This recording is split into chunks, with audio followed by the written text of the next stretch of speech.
The autumn sun hung low over the sprawling grasslands of Montana Territory, casting long shadows across the weathered fence posts that marked the boundaries of Jacob Miller's ranch. He stood there, hat in hand, watching the dust settle from the wagon that had just departed, leaving behind a young girl who now stood uncertainly on his porch steps. Her name was Emma, or so the woman who'd brought her had said, a stepmother eager to be rid of her burden, pockets now heavier with Jacob's coins. Jacob was 42 years old, a man carved from the same hard wood as the beams that held up his barn. Life had not been kind to him, nor had he expected it to be. His wife Sarah had died 5 years prior, taken by fever in the cruel depths of winter, leaving him alone in a house that had once echoed with laughter and now held only silence.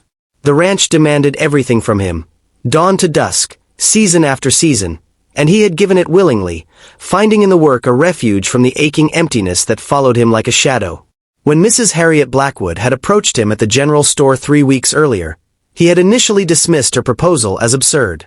She had a stepdaughter, she explained, a girl of 14 who was deaf and therefore useless for marriage prospects or any productive work. The girl's father had died, leaving Harriet with a mouth she couldn't afford to feed and didn't want to keep. She'd heard that Jacob's ranch could use help, that he lived alone and might benefit from someone to tend the house, even if that someone was damaged goods. Jacob had walked away from that first conversation, disturbed by the woman's callousness and the mercenary glint in her eyes. But the idea had planted itself in his mind like a seed in fertile soil. His house had fallen into disrepair, curtains hung crooked, dust gathered in corners, and his meals consisted of whatever he could fry quickly before collapsing into bed. More than that, there was a loneliness that had begun to press upon him with suffocating weight, a silence so complete that sometimes he found himself talking to the horses just to hear a voice, even if it was his own. He had returned to Mrs. Blackwood a week later with an offer. He would pay her a sum for the girl's care and keep, essentially purchasing her freedom from a woman who clearly saw her as nothing more than a burden. It wasn't charity, he told himself, but a practical arrangement. The girl would have a home, food, and safety, and he would have help around the house, and perhaps, just perhaps, the oppressive silence might lift somewhat. Now, looking at Emma as she stood on his porch in a dress too thin for the cooling weather, her small canvas bag clutched in both hands, Jacob felt a wave of uncertainty wash over him. She was smaller than he'd expected, painfully thin, with dark hair pulled back severely from a pale face. But it was her eyes that struck him most. They were watchful, intelligent, and held a wariness that spoke of hard lessons learned young. He approached slowly, making sure she could see him coming. Mrs. Blackwood had emphasized repeatedly that the girl was deaf, completely unable to hear anything, and that attempting to speak to her was pointless. Jacob had learned a few basic signs from a book the schoolteacher had lent him, though he felt clumsy and inadequate attempting them now. He gestured toward the house, then at her bag, trying to convey that she should come inside. Emma nodded slightly, her expression carefully neutral, and followed him through the door. The house was modest, a main room that served as kitchen and sitting area, 2 bedrooms, and a small washroom he'd added after Sarah had insisted she wouldn't live like a savage. He showed Emma to the smaller bedroom, which had once been intended for a child that never came. It held a bed, a chest of drawers, and a small window that looked out over the pasture where his cattle grazed. Emma set her bag down carefully, as if it contained something precious, though Jacob suspected it held little more than another worn dress and perhaps a few personal items. She turned to look at him, and he saw in her face a question, or perhaps a fear. What did she think would happen here? What had her life been like with Harriet Blackwood? He gestured to indicate that this room was hers, then left her alone to settle in, figuring she'd need time to adjust. He returned to the main room and stood by the window, watching the sun paint the sky in shades of orange and red. What had he done? He knew nothing about raising a girl, especially one who couldn't hear. What had seemed like a reasonable solution to his practical problems now felt like a tremendous responsibility he might not be equipped to handle. That first evening was awkward. Jacob prepared a simple meal of fried potatoes and bacon, and Emma ate quietly, her eyes downcast. She cleaned up afterward without being asked, moving efficiently around the kitchen as if grateful to have a task. Jacob tried not to watch her too obviously, but he found himself studying the way she moved. There was a grace to it, but also a tension, as if she expected at any moment to be struck or shouted at. The days that followed fell into a routine. Emma proved to be a capable worker, taking over the household tasks with a thoroughness that shamed Jacob when he realized how much he'd let slide. She washed and mended clothes, kept the house clean, tended the vegetable garden, and even learned to milk the cows. She never asked for anything, never complained, and rarely met his eyes. Jacob found himself watching her more than he probably should, trying to understand this silent creature who had entered his life. She was always careful, always cautious, moving through the world as if trying to take up as little space as possible. It bothered him in a way he couldn't quite articulate, this young girl who had been taught that her existence was a burden. It was 3 weeks after her arrival when Jacob first noticed something odd. He had been working in the barn, repairing a broken stall door, when he dropped his hammer. It hit the ground with a resounding clang, and through the barn door, he saw Emma in the yard. She had been hanging laundry, but at the sound of the hammer striking the ground, her head had turned sharply toward the barn. It was quick, instinctive, and over in a moment before she returned to her work. Jacob stood very still, his mind working through what he'd just seen. A person who couldn't hear wouldn't react to sudden sounds. The thought circled in his head like a hawk looking for prey. Could Mrs. Blackwood have lied? But why would Emma herself maintain the deception? He began to test his theory, carefully and subtly. He would drop things when Emma's back was turned and watch for any reaction. Sometimes there was none, but other times, especially when she seemed less guarded, there would be a slight flinch, a momentary hesitation, before she would catch herself and continue as if nothing had happened. The truth settled over him gradually, bringing with it a cold anger. Emma could hear. Perhaps not perfectly, perhaps she had some hearing loss, but she was not completely deaf as Harriet Blackwood had claimed. And Emma herself was maintaining the lie, though Jacob couldn't yet understand why. He considered confronting her directly but sensed that approach would only cause her to retreat further behind her walls. Instead, he began to speak to her as if she couldn't hear, but he chose his words carefully, watching for reactions. One evening, as she cleared the dinner dishes, he said conversationally to the air, "Met a man in town today who was asking about hiring help. Good wages," he said. I told him I didn't know anyone looking for work." He saw her hands still for just a fraction of a second before continuing their task. She had heard him. She was listening. Another evening, he tried something different. "Mrs. Blackwood came by the store today," he said, which was a lie. "Asking after you. Wanted to know if you were earning your keep." This time, Emma's reaction was more pronounced. Her shoulders tensed, and her breathing changed. Fear. She was afraid of being sent back. Understanding dawned on Jacob like sunrise breaking over the mountains. Emma had been pretending to be deaf, or allowing others to believe she was, as protection. Perhaps she had learned that being thought deaf and therefore pitiable meant people expected less of her, or perhaps it had been a way to avoid the cruelty of her stepmother's household. And now, in his home, she continued the deception because she was terrified. Terrified of being sent back, of losing this small measure of safety she'd found. That night, Jacob lay awake for a long time, staring at the ceiling and thinking about the young girl in the next room who lived behind a wall of silence she'd built herself. He thought about loneliness and the ways people protect themselves from a world that has hurt them. He thought about his own walls, built from grief and isolation. The next morning, he made a decision. He would wait for Emma to reveal the truth herself, in her own time, but he would show her through his actions that she was safe here, that she didn't need to hide. He began small.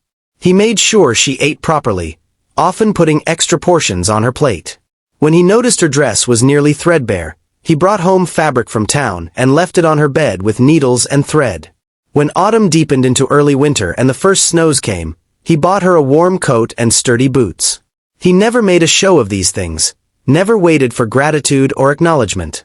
He simply provided them as he would provide for anyone under his care.